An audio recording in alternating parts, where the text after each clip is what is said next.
Salut, j'espère que vous allez bien. Je suis vraiment sincèrement content de vous retrouver à la maison. Et cette semaine, Simon Lebel, lui qui est courtier hypothécaire, c'est Myriam Gervais, notre chroniqueuse, qui va le rencontrer. Aussi Jessie Charbonneau, qui est derrière la venue en novembre prochain du salon, le Noël des chats. Elle amène même son chat, que j'ai hâte de flatter, soit Hot Rod. Aussi Luc Provost, qui incarne depuis plus de 35 ans la plus célèbre drag queen au Québec, Mado Lamotte. J'ai bien hâte aussi de vous faire découvrir son plus récent volume. Guylaine Archambault, qui est directrice générale, elle, du Musée de la Santé Armand Frappier, et nous parler des activités et expositions présentées au musée cet automne. Aussi, Julia Lévy-Ndegeroux, qui est autrice mais nutritionniste, vient nous parler de grossophobie. On a Karine Roy également, qui, elle, est coach en gestion. Elle viendra nous parler, nous exposer des façons de bien gérer une équipe, mais à la fois pour le gestionnaire, mais également pour l'employé, pour assurer une excellente cohérence, une meilleure cohésion aussi au sein de l'entreprise. On parle aussi de films d'horreur avec Nicolas Vincent Poirier à l'approche d'Halloween. Et tout d'abord, Sarah Maud, elle qui est photojournaliste, mais également aussi une photographe professionnelle, ambassadrice pour Nikon Canada, vient nous parler du plus récent salon de la photo et de la vidéo.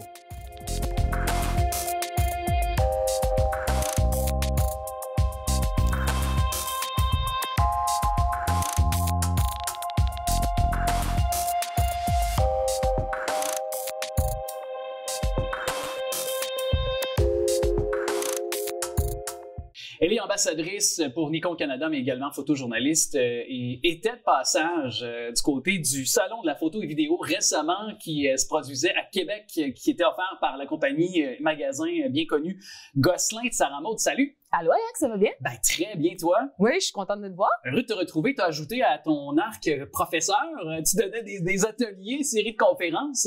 J'ai donné des conférences, une conférence que j'ai créée l'année dernière, mais après en avoir traîné une autre pendant 5-6 ans, puis là, on m'a invité à monter sur scène pour faire la conférence du Place à l'évolution. Mais à travers ça, j'étais aussi sur le stand de Nikon pour parler caméra, objectifs et rencontrer plein d'amateurs qui étaient vraiment cool à discuter avec. On pourra même aller plus loin un petit peu, justement, parler d'équipement également, de ce qui était présenté, tout ça, mais justement, allons-y avec la conférence que tu donnais, qui avait pour thème Place à l'évolution. Oui. Et bon, explique-moi l'ADN de ce que tu as raconté aux gens sur place. Ben, en fait, j'ai fait une corrélation entre le fait que quand tu évolues personnellement, tu évolues aussi dans la photographie et la photographie t'amène aussi à évoluer sur le plan personnel. Donc, c'est une interconnexion entre l'évolution personnelle et photographique, avec plein d'anecdotes que je raconte qui me sont arrivées, puis plein de choses qui ont permis de faire des liens. Il y a comme une espèce de petite, plein de petites leçons de vie à travers tout ça, pas des leçons, mais des visions de vie qui sont intéressantes à appliquer autant personnellement que sur la photographie. Anecdote? On peut en avoir quelques-unes? OK, une anecdote vite comme ça. Ah, même plusieurs anecdotes. Moi, j'y prends tous aujourd'hui. Attends, laisse-moi, faut que je la récapitule dans ma tête, mais je te dirais, à un moment donné, je parle de mes échecs.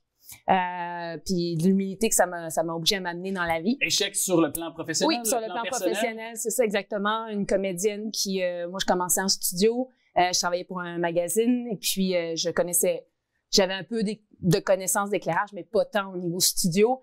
Et quand elle est venue, elle a pas du tout aimé l'éclairage jusqu'au moment où elle m'a dit « Je vais te montrer, moi, comment on fait. » Et ça, c'est assez humiliant. Mais quand je l'ai rencontrée quelques années après, là, j'ai réduit vraiment beaucoup l'anecdote. On s'est mutuellement remerciés parce qu'il y avait, on avait mutuellement évolué sur la question. Ouais. Donc, ça, c'est une des anecdotes aussi, le fait de plus t'as peur de quelque chose, plus faut que tu y ailles. Donc, des anecdotes avec le G7 que j'ai fait, le fait de te faire des chroniques ici, le fait Oui, c'est ça, j'ai parlé d'ici aussi. Et donc, c'est ça. Donc, plus t'as peur, plus faut que tu y ailles. Mais est-ce que, justement, tu parlais notamment de cette comédienne que maintenant, ça t'a fait évoluer. Donc, c'est sur tous les fronts. C'est, comme tu dis, c'est que sur l'aspect humain, ça s'applique maintenant dans la vie personnelle aussi. Ben, dans la vie personnelle aussi, même quand je dis par exemple, plus tu as peur de faire quelque chose, c'est parce que ça vient chercher quelque chose en toi. Donc, il faut que tu dépasses ça autant sur le plan personnel que sur le plan photo, parce que des fois, tu manques de confiance en toi et c'est une vue de l'esprit. En fait, plus tu y vas, plus de toute façon, soit tu apprends, soit tu réussis. Donc, ça ne peut qu'être bénéfique. Ouais. Puis, quand tu disais que tu avais peut-être eu justement un acte d'humilité à faire, si je ramène l'anecdote que tu nous as racontée, bon, ça vient peut-être un peu bouger, Ben, ou c'est du moins, ça te pose dans tes derniers retranchements, puis ta confiance en est peut-être un peu ébranlée. Et si tu n'as pas confiance, ben, le sujet devant la caméra que tu prends en photo n'aura peut-être pas confiance non plus. Ben, alors, ça donne un moins bon résultat, j'imagine. C'est systématique. Ce qui s'est passé, en fait, c'est que c'est sûr que sur le plan, c'est très difficile pour l'ego, parce que toi, tu essaies de te qualifier, de prendre confiance en toi, quelqu'un te démolit, et en même temps, quelqu'un de très contrôlant aussi sur sa propre image. Oui. Donc, c'est sûr que il y a tu as deux options. Tu n'as pas le choix de rendre de toute façon une photo au magazine. Donc, tu te tais, tu prends sur toi. Mais en même temps, j'ai appris quelque chose. Donc, ça a été dur. Puis, je m'étais dit plus jamais je veux la faire. Évidemment, le Journal de Montréal m'a appelé une semaine après pour dire faut qu'on la veut, on la veut en studio, il faut que tu la fasses. J'ai eu pas le choix de la faire une deuxième fois, mais bref. Donc, je raconte plein de petites anecdotes comme ça qui sont un peu des encouragements à se dépasser puis à survivre à tout ce qui nous arrive. Et maintenant, tu fais toutes les grandes vedettes au Québec.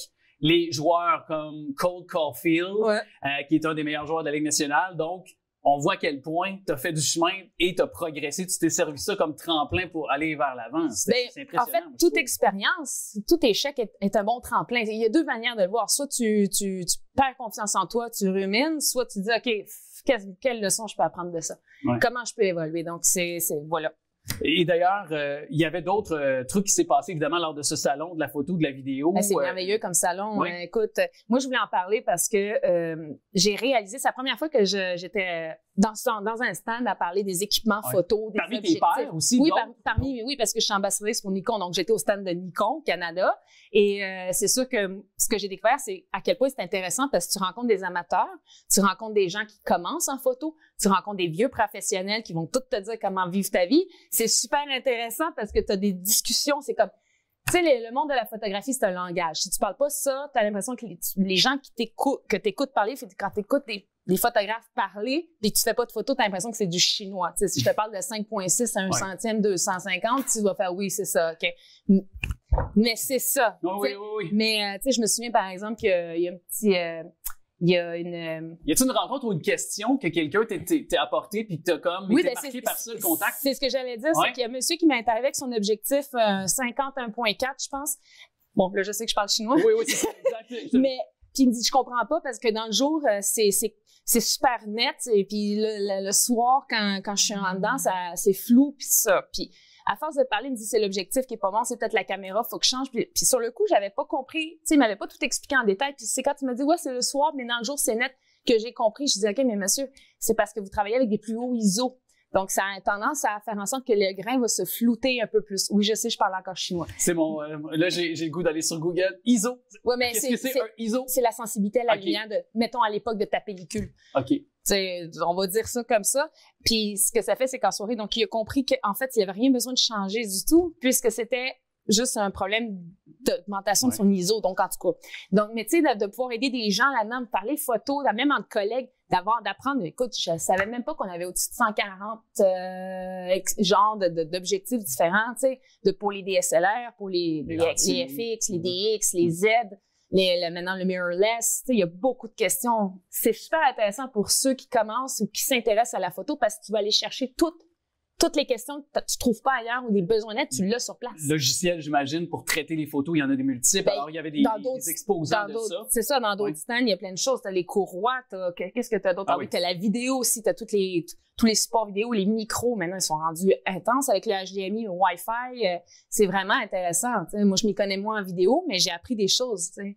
Donc, ça, c'était un bon point. Moi, j'encourage vraiment les gens à y aller. J'ai été très agréablement surprise. Puis même à se rendre en boutique, puis je ne veux pas faire nécessairement de publicité sur celui qui organisait la boutique Gosselin, mais parce que je pense que c'est un des mecs au Québec. C'est des boutiques qui sont reconnues, qui sont professionnelles, qui ont tous les accessoires et produits également qu'on désire. La première boutique a été ouverte à Laval. Et donc on est ici là. Ouais. Et ça c'est là il y en a un proche de la place des Arts à Montréal, il y en a un à Brossard. Donc en Grand Montréal, il y en a partout finalement. Non, il y en a pas partout, mais il y en a, tu sais puis ça a remplacé l'Ozo qui a fermé aussi, puis il y a des petits à côté qui sont là quand même. Mais non, c'est très intéressant d'y aller. Et d'ailleurs, on a encore un petit peu de temps ensemble, Sarah, puis bon, là, évidemment, Halloween s'en vient. Et as-tu des recommandations côté photo, que ce soit concept, que ce soit façon, justement, d'avoir quelque chose d'original et d'aller chercher le meilleur sur nos photos? Oui, mais avant ça, je veux juste dire que le salon photo Gosselin va être à Brossard en fin de semaine prochaine. Donc, je voulais juste le dire parce que je vais redonner une autre conférence, puis il y a plein d'autres sortes de conférenciers aussi. Fait que je voulais juste ramener à ça. C'est parfait. Puis par rapport à l'Halloween, des concepts photos, moi, je suis toujours pour le minimum d'éclairage possible, autre que celui naturel qu'on peut trouver, par exemple, avec des flammes. Tout ce qui va faire penser à petit éclairage, film d'horreur, donc des phares, des choses comme ça. Puis à la pénombre, là, on sait que en fin de journée, lorsque le ciel commence à justement devenir plus noir, un peu l'entre-deux finalement, jouer avec ça. Mais ça te prend quand même un éclairage de face. Donc si tu as des flashs, tu les utilises, mais tu les utilises avec un peu de distance. C'est comme, faut quand même éclairer un peu le sujet, mais ça dépend de ce que tu as comme idée en tête. Moi, je sais que j'adore faire des photos avec des phares d'auto. Des phares d'auto? Ouais, je branche mes phares, je me mets dedans. J'en avais fait une l'année dernière de moi, c'est sur mes photos de profil. Je suis un petit diable, puis ça chutait à travers un pare-brise, puis j'étais là. Ça donne toute une intention aussi de réellement jouer un personnage. Ça aide à donner une crédibilité. La démon blonde, merci beaucoup. Ça me fait plaisir, Alex. Et on se dit à très bientôt pour d'autres suggestions puis évidemment des trucs en lien avec la photo. Je rappelle que tu es d'ailleurs ambassadrice pour Nikon Canada. Bien sûr, photojournaliste aussi. On peut te trouver sur les réseaux sociaux. Merci beaucoup à toi. Merci, Alex. Tout le monde connaît Mado Lamotte. Je pense que ça, c'est une évidence. Est-ce que tout le monde connaît, par contre, Luc Provost? Peut-être moins, mais c'est une excellente occasion de pouvoir découvrir, oui, par notre entretien, mais également par ce livre qui vient toujours d'être rendu disponible aux éditions La Presse, soit une madographie. Et on parle tout de suite avec Luc Provost, qui est notre invité. Salut! Salut! Merci d'être avec nous. Et dites-moi, pourquoi c'est important d'emblée comme ça pour vous de vous raconter à ce moment-ci de votre vie, parce que votre carrière n'est pas terminée, là. Ben non, mais elle a quand même 35 ans, fait que je me suis dit, ce serait le temps là, peut-être de me montrer à face, surtout depuis le temps qu'on me le demande. C'est surtout pour ça. Je pense que j'étais un peu tanné de répondre aux mêmes questions depuis 35 ans.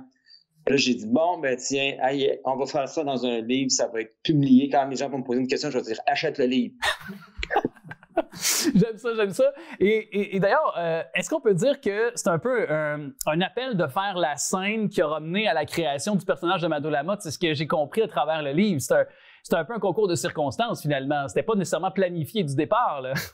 Non, parce que mon but dans la vie, c'était de faire du théâtre. Déjà à l'âge de 6 ans, je disais à ma mère, après elle m'a regardé, mettons, les beaux dimanches, il y avait des pièces de théâtre filmées à l'époque qui passaient à la télé. Je disais, moi, je veux faire ça plus tard. Puis, tu sais, ça a toujours resté. J'ai étudié en théâtre à l'UQAM, j'étais allé au collège Notre-Dame, on faisait des pièces de théâtre, puis j'ai joué même au Petit Chanteur du Montréal. À 8 ans, je jouais déjà, on faisait déjà du théâtre. Fait que c'était comme, par contre, je voulais pas devenir drag queen, moi, là. C'est un concours de circonstances dans une soirée avec un ami. On s'est déguisé en drag parce que le thème, c'était la Convention des femmes d'affaires du Québec. C'était une fausse convention, puis tout le monde s'est déguisé en femme d'affaires. C'était super drôle. On a tellement trippé que finalement, on a fait un show dans ce bar-là, puis c'est comme dans un autre bar, pour finalement dire, coudonc, ça fait 5 ans qu'on fait ça doit être ma job. C'est quand même un bel accident, mais quelque chose qui est fascinant, c'est que Mado, donc, évidemment, c'est un personnage, on le comprend, on l'a aussi compris à travers les années, mais qu'est-ce qu'il y a de Luc en Mado qu'on pourrait dire? Mais en fait, c'est son propos, parce que Mado a dit des affaires pendant sa carrière, là, c'est assagé un peu, mais elle était très politisée à un moment donné, puis elle était comme toujours... elle prenait parti pour des bonnes causes ou des choses qui lui tenaient à cœur. Elle aimait ça en parler. Puis en fait, c'était moi qui, à travers Mado, passais mes messages. C'est là qu'on pouvait voir Luc. Ceux qui me connaissaient me disaient, ouais, t'en as profité pour passer ton message, hein? Je dis oui, parce que j'avais un article, j'écrivais dans le Fugue, puis là, ici Montréal, puis c'était comme une tribune que je m'étais donnée en même temps pour dénoncer des affaires qui me fatiguaient. Puis en fait, ça m'a servi beaucoup pour me vider le cœur. Oui. Donc, une sorte de, je comprends, de façon de communiquer finalement les opinions ou autres. Puis là, est-ce qu'on peut dire qu'à travers les années, tu sais, des fois on dit la maturité, mais on peut-tu dire que Mado, c'est un peu embourgeoisé? Ben, c'est assagi, disons, parce que, tu sais, on n'a pas le choix aujourd'hui. Il y a des choses qu'on ne peut plus dire, il faut faire attention. Puis, tu sais, je pense que je suis les courants, en fait. C'est ça que je fais. Ouais. Si je vois qu'on est rendu là avec, dans nos propos, ce qu'on peut dire, ce qu'on ne peut pas dire, j'adapte Mado à la réalité d'aujourd'hui. Je ne peux pas exprès sortir des affaires qui vont choquer juste pour provoquer. À une époque, c'était plutôt ça, Mado, c'était de la provocation, mais c'était de la provocation légère, puis ça passait. Là, aujourd'hui, toute forme de provocation légère ou pas, ça passe pas. Je peux comprendre. Là. Ben, parce que des fois, ça peut déborder. Pourquoi ça passe plus maintenant et qu'avant, ça passait? Parce qu'on voit ce qui est répertorié sur les réseaux sociaux, on voit la nouvelle génération, je vais dire comme ça, là, Barbada et compagnie, là, qu'on voit beaucoup, les heures du compte et tout ça. Qu'est-ce qui explique cette façon de voir les choses? Je trouve que des gens qui sont impatients, qui ont de la haine, de l'agressivité envers les drag queens ou envers ce qui n'est pas peut-être pour eux. Est-ce que c'est peut-être une méconnaissance, une incompréhension, une peur? C'est une méconnaissance qui engendre une certaine peur, puis c'est comme un manque de culture aussi de dire tu connais pas ton sujet puis tu t'en vas le critiquer, ça marche pas ça. Moi, dans ma tête, c'est comme, voyons, moi, te documenter avant de dire que c'est dégueulasse, tout ça se peut pas, parce que tu sais pas ce qui se passe. T'sais, Barbada a fait des heures de contes avec des livres pour enfants. Elle va pas lire un livre de sexualité à des enfants de 8 ans. C'est des contes pour les enfants qui ont été écrits pour les enfants. Elle prend le livre et elle lit l'histoire. Ça pourrait être Fanfreluche, ça pourrait être une fille d'exemple princesse, mais là, ça donne que c'est une drag queen qui lit l'histoire. Puis en même temps, ben, c'est sûr qu'il y a des choses qu'aujourd'hui, je peux comprendre qu'on ne s'en va pas dans des termes, des mots qu'on a pu utiliser, puis des choses qu'on devrait plus faire. T'sais, la blackface, on s'entend, c'est non. Ça a toujours été non, mais c'est juste qu'à un moment donné, il y a des gens qui prenaient des risques, ils ne se rendaient pas compte. Ils disaient, moi, je vais faire une toune de Diana Ross, puis je vais me peindre le corps brun. Mais non, c'était pas ça se fait pas. Les gens le disaient à l'époque. Et en même temps, c'est sûr qu'il y aura toujours quelqu'un qui va trouver quelque chose qui ne marche pas que ça ne soit pas juste chez les drag queens, c'est chez les gens qui dérangent, qui brassent la cage un peu. On n'arrive pas avec quelque chose de sécure, qui connaissent déjà. Puis quand tu vois une chanteuse qui est une fille qui chante, tu sais que c'est une fille qui chante. Et là, tout à coup, une drag queen qui chante, c'est wow! Là, c'est un gars qui est habillé en fille, mais qui n'est pas vraiment habillé en fille, qui est habillé en personnage plus grand que nature. Puis là, il nous fait quelque chose qu'on n'est pas comme, wow, on n'est pas habitué. Puis je pense que c'est ça qui arrive aujourd'hui, c'est que si tu n'es pas informé, tout de suite, tu donnes ton opinion, c'est normal quasiment que tu sois contre, que tu sois choqué, que tu en aies une certaine peur, que ça devienne trop. Ben, j'entends souvent ça. Tu ne trouves pas qu'il y a trop de drag queens? Je dis, pourquoi il y aurait trop de drag queens? Il y en a 4 qui marchent en ce moment. Il y a 150 chanteuses, 2000 comédiens. Je veux dire, on s'entend-tu qu'il n'y a pas trop de drag queens? Là?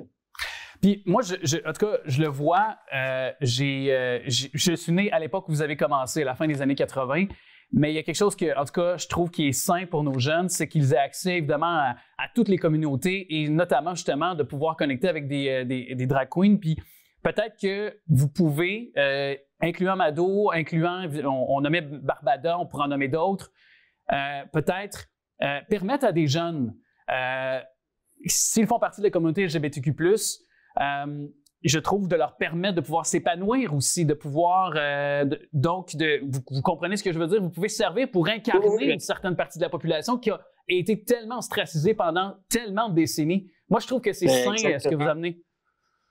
Oui, puis c'est bien ce que vous dites, parce qu'en fait, souvent, des drag queens, on est considérés comme des psychologues de bar, c'est ce que je disais. Parce que les gens, des parfaits inconnus viennent nous livrer des messages, ils nous font des confidences que tu ne ferais même pas à ton ami. Des fois, tu te fais, voyons, je te connais pas, tu me dis tout ça de toi, tu sais. Puis en même temps, des fois, ça leur fait du bien de se vider le cœur avec quelqu'un qui peut-être au-delà de la norme, j'aime pas ça dire le mot normal, mais ce qu'on voit, mettons, dans la vie de tous les jours. Là, tu sais, ils se disent, on a une certaine audace, un certain courage qu'eux aimeraient avoir, puis des fois, on devient comme des sources d'inspiration pour ces jeunes-là. Puis il y a aussi des parents qui m'ont approché ou qui m'écrivent pour me dire, écoute, je pense que mon enfant est gay, puis je sais pas comment aborder le sujet, puis tu sais, c'est pas à moi j'ai pas de cours en psychologie. Mais tu sais, je suis conscient que peut-être mon côté extravagant ou audacieux d'avoir créé ce personnage-là, peut-être c'est ce qui les appelle à venir me voir pour dire, bon, mais lui, il a vécu ça, puis qu'il doit comprendre tout ça. Ouais. Je le comprends, mais en fait, chaque individu est unique. Je peux pas te dire ton enfant, ça va être facile comme c'était facile avec moi. Tu sais. C'est jamais facile de toute façon. Il faut apprendre à connaître les gens à qui on parle. Tu sais. Ouais. Ben, par l'humour, en tout cas, le monde du drag queen peut justement nous aider à connaître un peu, puis je pense à faire passer certains messages. Et puis, il nous reste peu de temps, mais et je le disais parce que votre carrière n'est pas terminée. Ça continue pour Mado Lamotte. On veut l'avoir avec nous autres longtemps. Mais qu'est-ce que Mado a fait? Parce que je pense que je vous l'apprends, je l'apprends pas, c'est que votre figure de pionnière, puis aussi pour certaines inspirations dans le domaine du drag queen. Et qu'est-ce que Mado a apporté au monde de la drag queen et qui sert bien les Barbada de nos jours et d'autres aussi figures connues de drag king aussi? Oui, mais je pense que j'ai apporté, je sais pas ce que j'ai apporté pour... mais Mado, elle a défoncé des portes, mettons. Tu sais, elle s'est imposée, puis petit peu par petit peu, les gens l'ont adoptée, puis c'est devenu comme une figure assez emblématique du monde de la drague au Québec, puis c'est cool pour ça. Puis là, maintenant, c'est un peu plus facile pour les nouvelles qui débarquent parce que la voie était un peu pavée. Moi, elle était pavée avant moi par des gens comme Gilda, peut-être, puis qui faisaient quand même carrément un autre métier, mais c'était quand même un homme qui s'habillait en femme, tu sais. Pour l'époque, en 1960, c'était comme très audacieux. Fait, petit peu par petit peu, je pense que c'est ça, j'ai mis le tapis, puis eux autres, ils marchent dessus en ce moment-là. Oui, disons... Alors, allez-y. Non, c'est bon. J'ai déroulé le tapis, puis les nouvelles drag queens marchent dessus allègrement, puis maintenant, on a une haie d'honneur qui nous accueille pour dire c'est beau ce que vous faites, on aime ça, puis continuez. Puis on le voit bien, les cabarets sont pleins. Moi, mon cabaret est toujours plein. Quand on fait des shows en région, on remplit des salles de 500-600 places facilement, 2 soirs de suite. Tu te dis, bon, ben, tu sais, il y a 1000 personnes de ce petit patelin-là qui sont venues voir des drag queens, puis ils en veulent encore, puis quand est-ce que vous revenez? Puis, il y a quelque chose de très festif dans le monde de la drag queen. C'est du divertissement populaire qui s'adresse de plus en plus à tout le monde parce que les drag queens se sont adaptés. C'est comme, ils savent très bien que s'il y a des jeunes de 14-15 ans dans la salle, ils vont pas dans la full vulgarité qu'ils vont faire peut-être à une certaine époque dans les bars qui se faisaient. Ça aussi, c'est une autre forme d'adaptation. Oui. Il y a eu un raffinement qui s'est fait à travers les décennies et à travers les années aussi, c'est certainement. Oui, un raffinement puis un peaufinage, je dirais. Aussi. C'est avec des émissions comme RuPaul Drag Race où on nous montre comment faire des maquillages extraordinaires, puis comment bouger, puis comment performer, puis comment travailler ensemble aussi, d'apprendre à respecter l'autre. Puis ici, c'est pas juste un métier qu'on fait pour soi-même. C'est comme une pièce de théâtre qu'on joue à la gang. Oui. Ah non, mais on le sait très bien, puis on peut même remonter plus loin. Si je l'élargis à la musique disco, ça a été quoi? C'est grâce à la communauté LGBTQ+, que le disco a été populaire. C'est parti des communautés LGBTQ+. Donc, on peut vraiment aller loin dans cette conversation, mais chose certaine, en tout cas, je veux assurément que les gens puissent se procurer et lire ce livre-là, qui pour moi fait œuvre utile, assurément, puis en plus, c'est rigolo. En plus de tout ça... C'est un peu l'histoire de la drague, en fait, comme si les gens qui ont vécu dans les années 90, mettons, moi, Mado est né en 87, à partir de ce temps-là, ils vont se reconnaître, ils vont se dire, j'ai vécu cette époque-là, j'ai connu ces clubs-là, même si j'ai pas connu ces clubs-là, dans ma région, il y avait d'autres clubs qui ressemblaient à ça, il y avait des endroits qui... Puis, tu sais, ça va aussi avec la mode de cette époque-là. Fait que c'est bien intéressant pour ça, c'est qu'on fait un survol de les années 80, 90, 2000, puis avec le monde de la drag queen qui a évolué depuis ce temps-là beaucoup. Oui. C'est certainement. Merci beaucoup d'avoir accepté l'invitation. Luc Provost, bien sûr. Mado Lamotte aussi, si les gens préfèrent. Mais une madographie aux éditions La Presse, c'est à lire assurément. Merci beaucoup à vous. Ça me fait plaisir. Bonne lecture aux gens qui nous écoutent. C'est un plaisir à chaque fois de l'accueillir. Elle est directrice générale du Musée de la Santé Armand Frappier cet automne. Plusieurs choses, plusieurs activités thématiques, expositions aussi temporaires qui sont présentes. On va l'aborder avec Guylaine Archambault qui est avec nous. Bonjour. Bonjour. Tout d'abord, attaquons la nuit des chercheurs parce que ça s'en vient très prochainement, le 10 novembre prochain. À quoi on peut s'attendre pour cette nuit des chercheurs? Exact. Donc, il s'agit d'une activité ponctuelle qui est promue par Espace pour la vie. Cette année, ça a lieu, vendredi, vous l'avez évoqué, en soirée de 19h à minuit à la Biosphère, donc un des 5 sites d'Espace pour la vie. Et le Musée de la Santé Armand Frappier contribue à l'organisation. Alors, c'est vraiment l'occasion pour tous les gens, petits et grands, d'aller à la rencontre des chercheuses, des chercheurs. Et le musée sera présent. Alors, on aura un kiosque avec nos animateurs et puis une chercheuse en kinésiologie qui fera bouger nos participants, Éléonore Riescu, de l'Université de Sherbrooke. Et puis, il y aura aussi en fin de soirée une chercheuse qui s'intéresse à la littératie alimentaire, Maude Perrault. Alors, ce sera l'occasion de participer à un projet de recherche en temps réel, en répondant à un questionnaire. Alors, les jeunes ou les gens qui sont à l'écoute peuvent être eux-mêmes des sujets de recherche et peut-être aider au développement de cette investigation de la part des chercheurs. Absolument. C'est donc une activité pour tous les mordus de sciences ou tous les scientifiques en herbe. Et là, au musée, on pourrait être pas, parce que la santé, évidemment, ça a plusieurs fronts, ça a plusieurs virgules importantes, et la nourriture, c'est intrinsèquement relié à notre santé, on le sait, du quotidien. Ah, vous avez raison. La santé, c'est un créneau thématique excessivement large. Puis voilà, cette année, on a choisi l'alimentation avec l'exposition temporaire Manger, l'exposition qui nourrit, parce que c'est ça, manger, vous mentionnez, c'est un geste qui est quotidien, qui est essentiel à la survie, à la santé, au bien-être. Et puis, on a collaboré comme toujours avec un comité scientifique qui a orienté, validé les contenus et plus particulièrement dans le cas de ce projet-là avec Bernard Lavallée, nutritionniste et auteur. Alors, c'est possible de pouvoir. Puis l'exposition, rappelons-le peut-être un peu comment elle se décline, parce qu'il y a plusieurs facettes, là, je veux dire, à cette exposition-là. Ah oui, il y aurait tellement de choses qu'on aurait pu aborder, mais avec Bernard, on a vraiment été dans la bienveillance, dans l'inclusivité. On voulait pas être prescriptif, on voulait pas dire aux gens quoi manger, quoi ne pas manger. Voilà, être bienveillant. Alors, l'exposition, elle est subdivisée en 3 zones. Il y a une zone qui est consacrée aux nutriments, leur importance primordiale, vitale pour permettre à notre corps de fonctionner. Il y a une zone qui est consacrée au plaisir, le plaisir des sens, le plaisir de partager des recettes, le plaisir de partager des traditions socio-culturelles. Et la dernière zone qu'on met en valeur cet automne à l'occasion des récoltes, c'est la zone qui est dédiée au système alimentaire qu'on veut plus durable parce qu'il y a plusieurs enjeux liés à notre système alimentaire.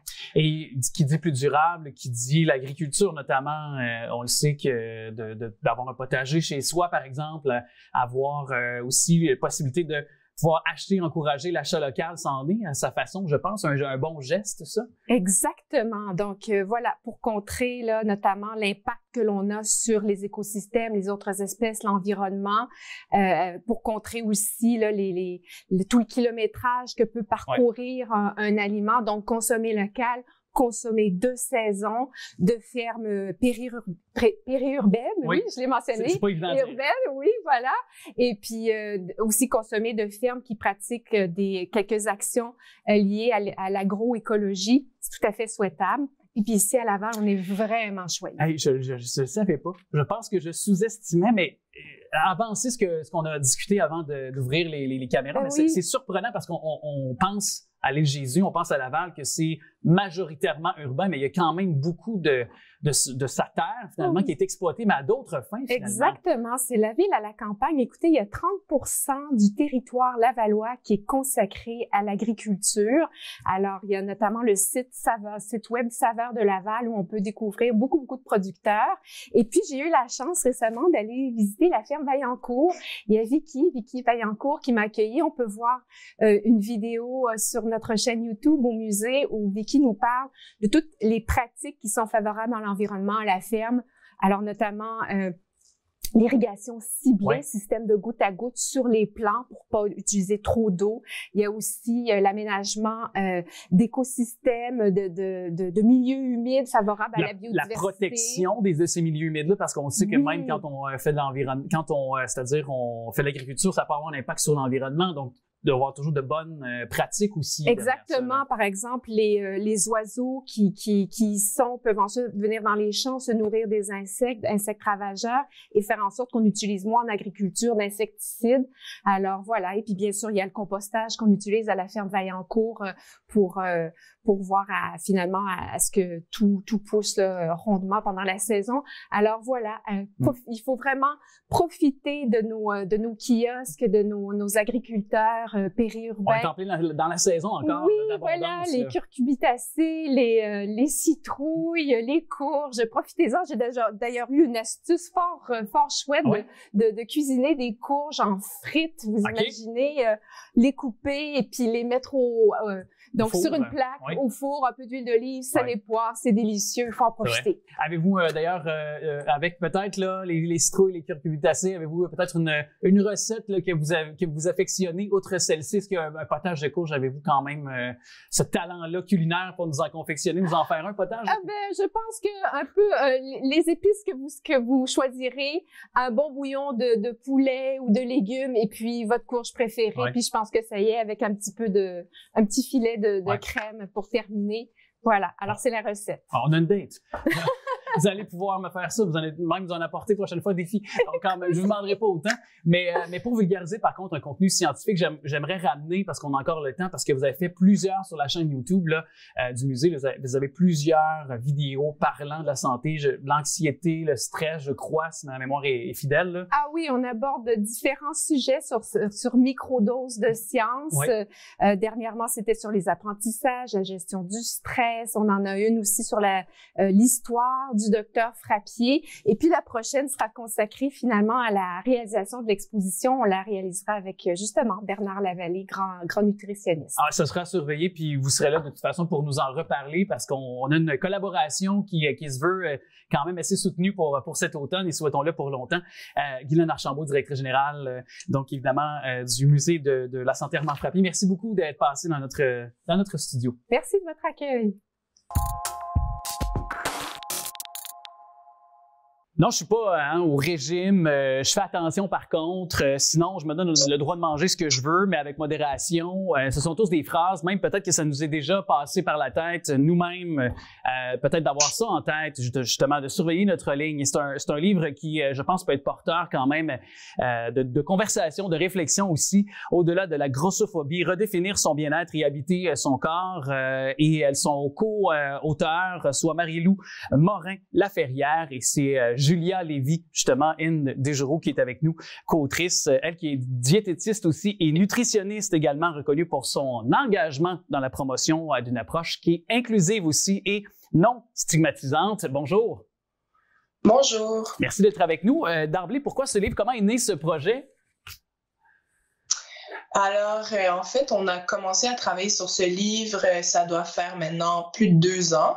À l'époque, en fait, il y avait assez peu de livres qui touchaient au sujet de l'anti-régime.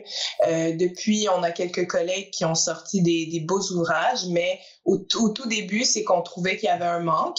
Et plus le temps a progressé, plus on a trouvé que de toute façon, notre angle allait peut-être apporter quelque chose de différent, là, peu importe, même si maintenant, il y a eu quelques livres qui sont sortis sur le sujet. Oui, puis ce qu'on constate, en tout cas, assez rapidement à la lecture de votre livre, c'est que même derrière, vous avez dit, il y a des ouvrages qui ont été faits, le vôtre est touffu et bien vulgarisé, bien ficelé, mais quand même, on se rend compte que les gens, il y a encore malheureusement des gens qui sont stigmatisés. On baigne toujours dans cette culture de régime. Comment on l'explique? Est-ce que la pandémie a apporté une recrudescence de gens qui, face à leur estime, face à leur image, se sont vus peut-être là, se sont repositionnés, re-questionnés sur la question ou? Bon, c'est une bonne question. Je pense que même avant la pandémie, on vit dans une société qui est à la base très préoccupée par son poids, par son apparence, parce que c'est plus une personne est grosse, plus c'est difficile d'évoluer dans notre société sur plusieurs plans, comme on l'explique dans notre livre, autant de façon chez le médecin qu'en général, même chez nos employeurs, ça peut avoir un impact. Donc, c'est normal, même si c'est pas normal, mais c'est standard que autant de gens soient préoccupés. Avec la pandémie, on a vu une recrudescence de préoccupation, je pense, parce que pour plusieurs raisons, en fait, les gens se retrouvaient confinés, peut-être n'avaient pas accès à leur façon de bouger habituelle, peut-être certaines stratégies de contrôle du poids étaient plus difficiles à avoir ou à accéder. On avait notre frigo à côté, puis surtout dans une période de stress où la nourriture peut apporter tellement de réconfort. Dans une société grossophobe, c'est comme difficile de s'accorder ce réconfort sans se culpabiliser puis sans que ça nous mette dans des cycles de restriction. Ouais. Et c'est peut-être une question qui va paraître simpliste. Moi, je l'ai mieux compris. Je pensais que je maîtrisais bien la réponse, mais je l'ai compris. Je pense que je l'ai beaucoup mieux donc synthétisé avec votre livre. Mais qu'est-ce que c'est la grossophobie?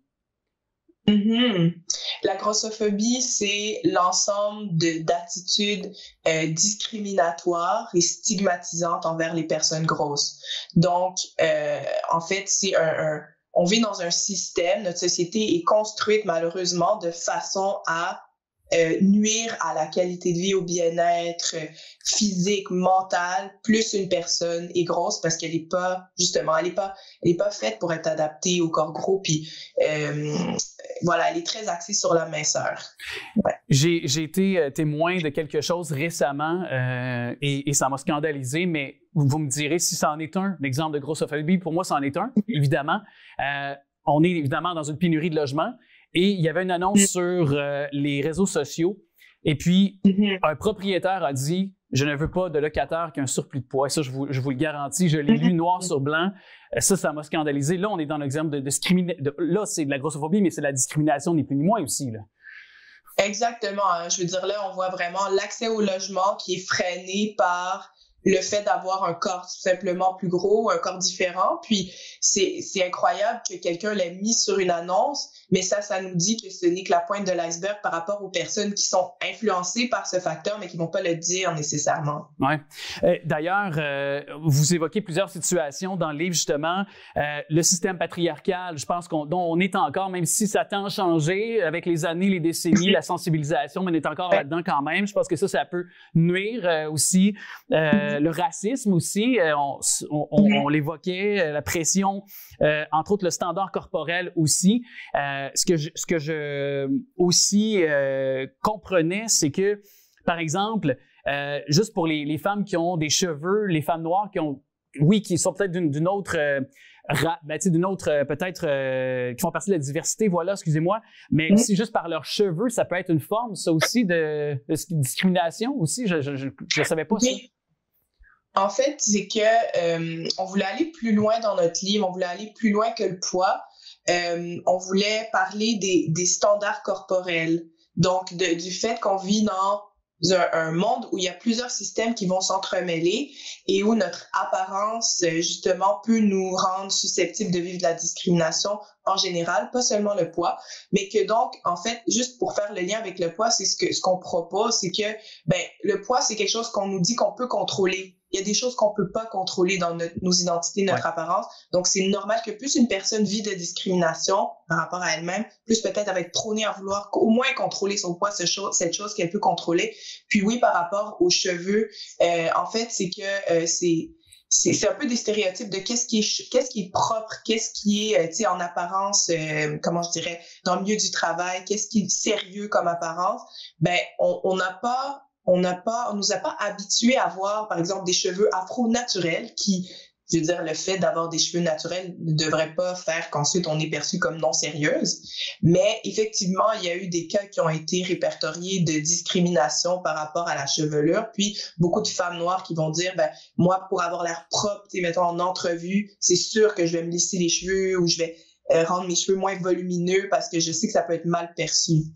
C'est évidemment une forme oppressive, là, ni plus ni moins. Là. C'est ce qu'on vient d'évoquer comme exemple. Oui, exactement. Et ces stratégies parce que vous évoquez les stratégies de reconnexion de base dans le livre et de nous indiquer comment bien prendre soin de soi. Peut-être nous en décliner quelques-unes de ce que vous illustrez dans le livre. Oui. En fait, ce qu'on propose dans le livre, c'est que juste pour faire le lien aussi avec ce que vous dites, c'est que tous ces systèmes-là vont nous déconnecter de notre corps parce qu'ils vont nous pousser à vouloir nous changer. Et nous, ce qu'on dit, c'est que il faut d'abord le comprendre. Comprendre, ce sont des systèmes que nos corps ne sont pas le problème à régler. Et ensuite, on propose de travailler à notre reconnexion pour se sentir mieux dans son corps. Puis, ce qu'on propose comme stratégie, il y en a plusieurs. On parle de pleine conscience. On va parler d'autocompassion, de travailler un petit peu la voix critique qu'on a tous absorbé justement de notre société qui nous dit ça c'est pas bon quand tu fais ça, ça c'est bon quand tu fais ça. Mais pourquoi pas plutôt développer un discours d'autocompassion qui va nous permettre de nous sentir mieux par rapport à nous-mêmes, peu importe le contexte, peu importe les messages qu'on nous envoie, d'être plus résilients. On parle de manger assez, évidemment, on est nutritionniste, mais de se redonner la permission de manger assez. C'est pas parce que notre corps est différent qu'on n'a pas le droit, qu'on doit manger moins que les autres. Donc, de travailler cette habitude de vraiment honorer notre corps de cette façon-là. On parle de nos valeurs, vraiment de se reconnecter entièrement à soi pour faire nos choix. Et de connexion avec son monde intérieur. Oui, exactement. Donc, en fait, il faut que je précise là, que avec ce livre-là, d'abord, on a fait plusieurs entrevues, des personnes ont donné leurs témoignages de vie. On a des experts qui nous ont accompagnés, beaucoup qui ont été très généreuses avec nous parce que quand on parle de monde intérieur, on parle d'émotions, on parle de pensée, on parle de croyances. Et tout ça, ce sont des concepts qu'on a été creusés, explorés avec des psychologues qui nous ont aidés à bien comprendre. Et puis donc, se connecter à son monde intérieur, c'est justement d'apprendre à apprivoiser ses émotions, d'être un peu plus à l'écoute de ses pensées, puis ensuite de reformuler peut-être des façons de voir les choses pour s'aider à se sentir mieux. Si je peux dire ça. Et c'est un livre qui peut nous permettre justement de se sentir mieux. Moi, je pense, en tout cas, c'est initiateur de conversation, en tout cas pour ceux qui seront témoins de notre conversation, sinon qui iront plonger leur nez dans le livre et par la suite pouvoir ouvrir le dialogue avec nos jeunes femmes. Je vais, évidemment, ça peut être pour tous âges et tous sexes, mais quand même, je pense que c'est de façon peut-être plus ciblée aux femmes. Alors, au-delà de la grossophobie, redéfinir son bien-être et habiter son corps. Merci beaucoup d'avoir été notre invité. Je rappelle que vous êtes bien sûr la co-autrice. Alors, Julia Lévy, N de Jourou, ça a été un plaisir de vous accueillir. Merci beaucoup. Je suis comme full gaga, là.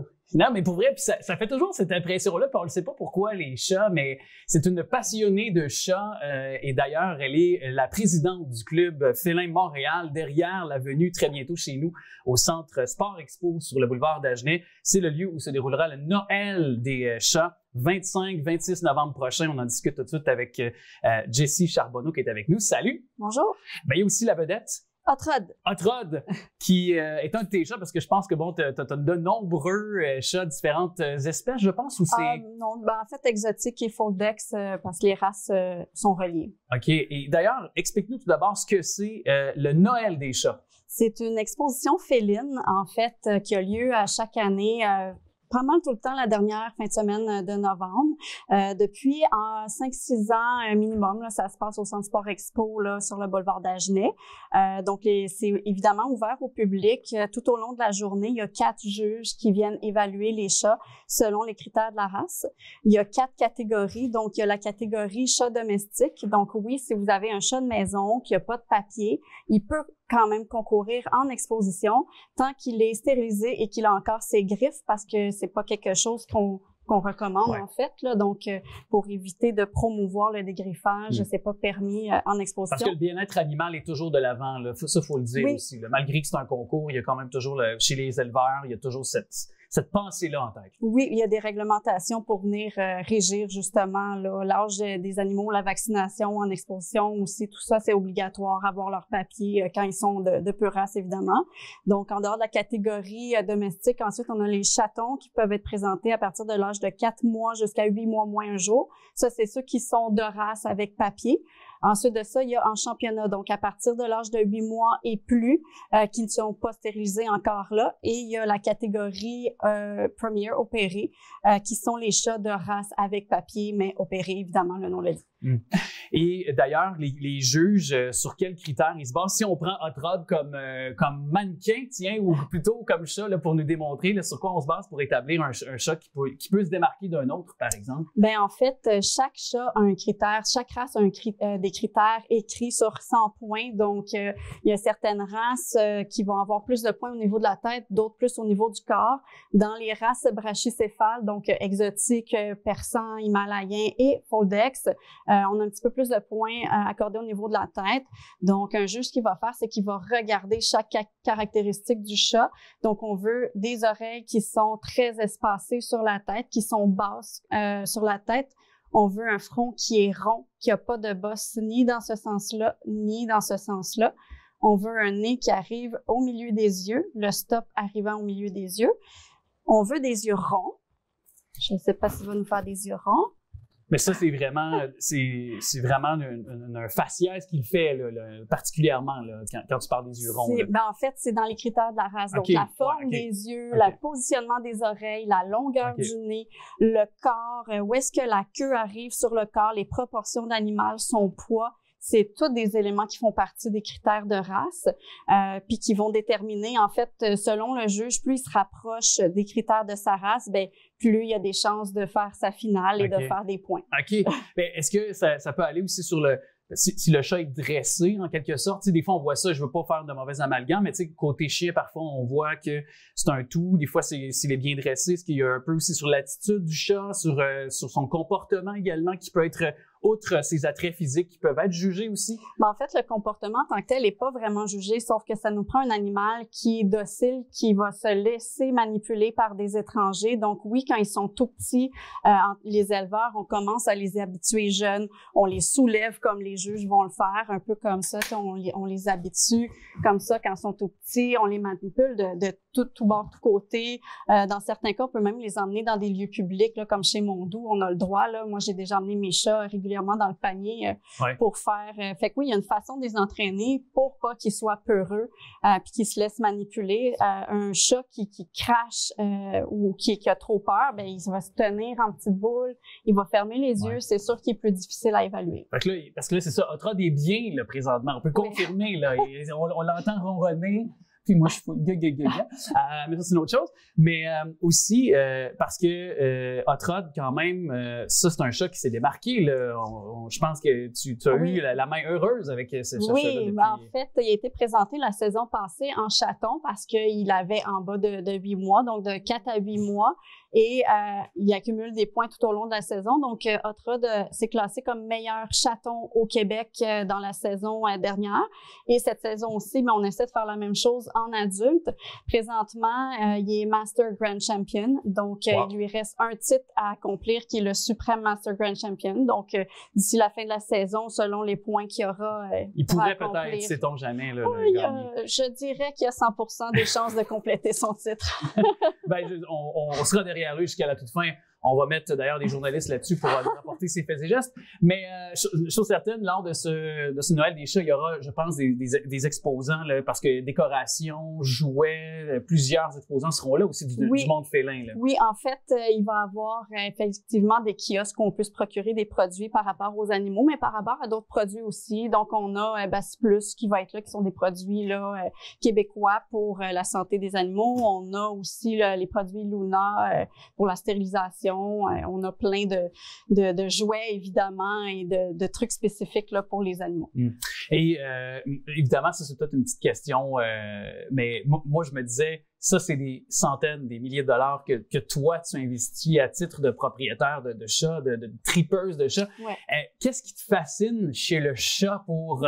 Il y en a que c'est les chiens, d'autres, tu sais, on a tous une passion, mais toi, c'est quand même beaucoup de dollars.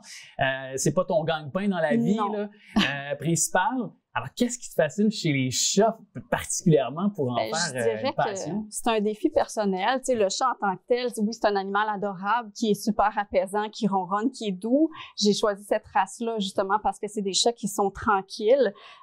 Et le pourquoi de continuer à investir, en fait, et de vouloir avoir fait l'élevage, c'est faire l'élevage, c'est vraiment par défi d'améliorer la race, par défi de créer un chat de plus en plus beau qui va correspondre aux standards. Donc, c'est vraiment un travail qui a pas de fin parce qu'on dit toujours le chat parfait n'existe pas. Donc, on va toujours avoir un chat qu'on va marier avec un autre pour créer le plus beau chat possible.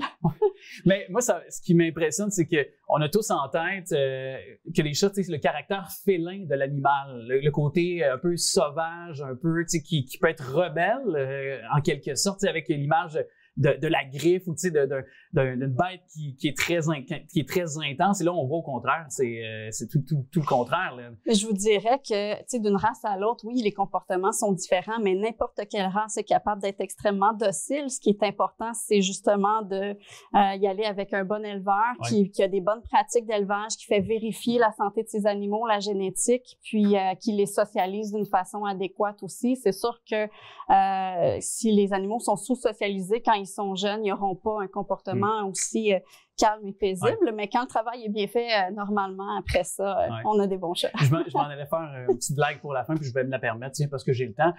Ça semble être facile pour vous de pouvoir amadouer un homme. En l'occurrence, est-ce que c'est aussi facile pour vous de vous amadouer à l'effet inverse? C'est un petit peu plus difficile. Un peu plus difficile, OK. On peut avoir évidemment des liens au bas de l'écran. Félicitations pour votre implication. Puis visiblement, ça fait justement des chats qui sont champions dans leur domaine. Alors, la meilleure des chances pour cette compétition. Puis je sais que vous êtes derrière aussi le club Félin Montréal. D'ailleurs, parenthèse, parce que si les gens veulent avoir de l'information sur le club Félin Montréal, on peut en tout temps s'enquérir d'informations, puis peut-être même devenir membre. Oui, en fait, si vous allez sur le site de l'Association féline canadienne au www.cca-afc.com, il y a le calendrier des expositions et vous pouvez joindre les clubs là, par le calendrier des expositions ou la page Facebook du Club Félin de Montréal, évidemment. Facilement trouvable. Merci beaucoup. Merci. La collecte de sang des Lavallois qui aura lieu très prochainement, on vous en informe parce que vous savez que donner du sang, c'est donner la vie. Et cette collecte de sang va accueillir ses donneurs dans un nouveau site le 7 novembre prochain lors de sa 50e édition.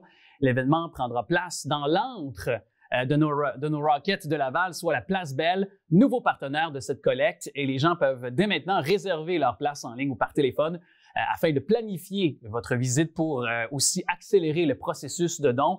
En plus de pouvoir marcher sur le plancher de l'aréna, les donneurs auront l'occasion de rencontrer des joueurs du Rocket de Laval qui visiteront les lieux à différents moments au cours de la journée. Vous pourrez, entre autres, peut-être nouer des contacts avec des futurs joueurs du Canadien de Montréal. Et la collecte de sang des Lavallois, qui est une des plus grosses collectes de sang au Canada depuis ses débuts en 1973, elle aurait permis de recueillir au-delà de 50 000 dons.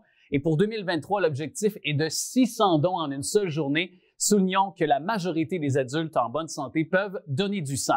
Chaque don de sang, d'ailleurs, est important et peut sauver jusqu'à 3 vies, dit-on. Vous êtes donc invité, là, en tant que Lavallois, Lavalloise, à faire preuve de générosité, à venir donner là, avec un collègue, un ami ou un membre de votre famille. Vous pouvez prendre votre rendez-vous en ligne ou par téléphone au 1-800-343-72-74, plutôt.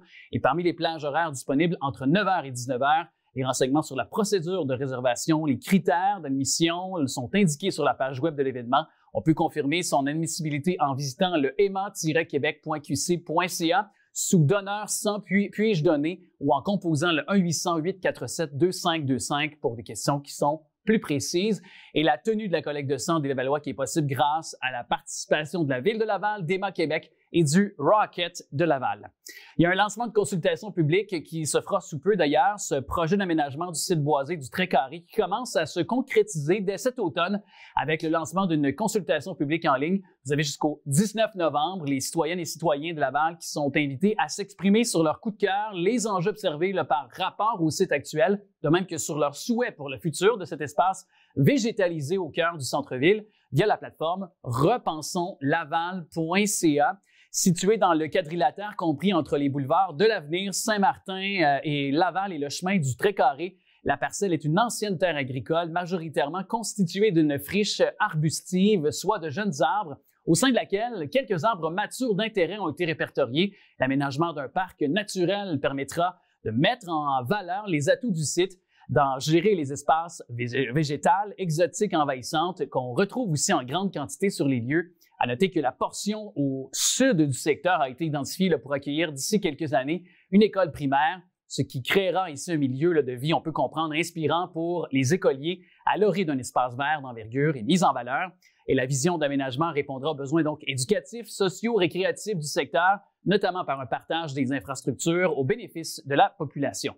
C'est bientôt, vous l'avez vu sur le calendrier, Halloween s'en vient et les festivités d'Halloween au Centre de la Nature se tiendront les week-ends jusqu'au 29 octobre. N'oubliez pas de revêtir vos déguisements avant de parcourir le site qui est des plus animés. Il y a le regroupement des organismes de personnes handicapées de Laval qui vous invite à faciliter l'accessibilité et l'inclusion des personnes qui vivent avec un handicap.